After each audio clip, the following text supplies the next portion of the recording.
Siento que cuando ves a alguien bailar y está disfrutando, te hace olvidarte de tu vida tal como la tienes en este momento y te da eso, un abanico de posibilidades.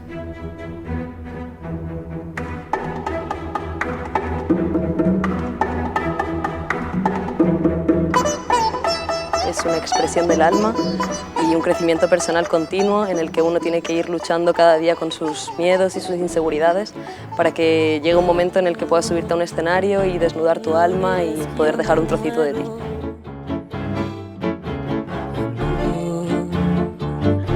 Mi vida es sufrimiento. Yo te quiero en mi camino.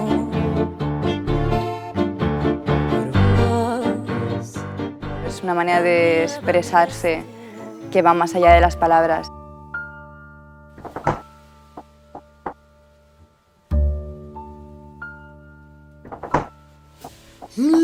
Levántate un segundo, levántate al instante, que el niño tiene hambre. La danza no solo se tiene que bailar en un teatro, sino que podríamos bailar en cualquier lugar y promocionar Gandía desde ese punto de vista.